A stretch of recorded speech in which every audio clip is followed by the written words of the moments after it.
Okay, you passed your CISSP exam, you had your endorsement done, and now you're officially CISSP certified. You should celebrate well. It's a hard task, good work. Now you need to maintain the certification. If you don't maintain your certification, you will lose it. And if you lose it, you're going to have to retake the exam. Now, I don't think there's anybody on planet Earth here that wants to retake the CISSP exam. So we got to make sure we do what's needed to make sure we can keep it. And that is basically two things. Get the credits, pay the fee. Remember that. Get the credits, pay the fee. So the first thing up is you need 120 continuing professional education credits. And those are going to be needed every 3 years. Every 3 years, you got to show 120 credits. And basically, that means you should be getting 40 credits per year. You also have to pay a fee. Now, the fee is going to be $125 currently speaking. This could rise up.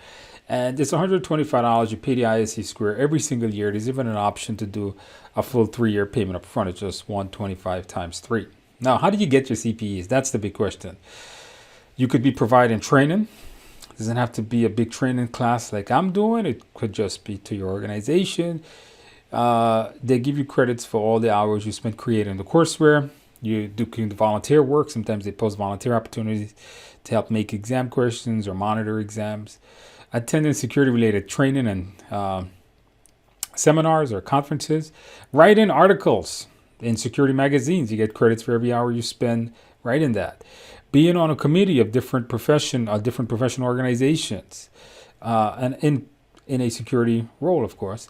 Reading a security book, buying a security book and reading it off Amazon, keeping a copy of the book.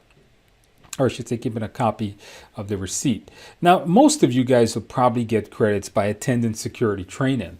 And security training, you go take a course, like a good follow-up to your CISSP is getting your CEH, Certified Ethical Hacker. I think that's a good follow-up. Getting your ITIL certification is an amazing follow-up to the CISSP. Taking your CISM or your CISA. You guys are going to take classes. Every time you take a class, you're going to get credit. Generally, for every hour you spend in the class, you're going to get 1 CPE. So if you take a class that's 35 hours, you're going to get 35 credits. Now, when you're thinking about these credits, you got to remember, try to get 40 every year. You don't want to pile them all up at the end of the 3rd year. And at the end of the 3rd year, you put in your 120. You make sure all your fees are paid up. And they renew it. You got another 3-year cycle on this. And you keep doing this over and over. So as a CISSP person, you're never going to stop learning. You're always taking class.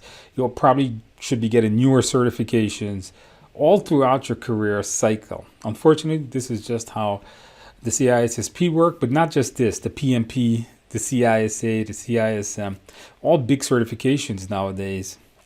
Come to think of it, even A+ and Net Plus and those beginner certifications also need to get some kind of CPEs also. So a lot of certification has this requirement, just something we got to live with. Let's get it done.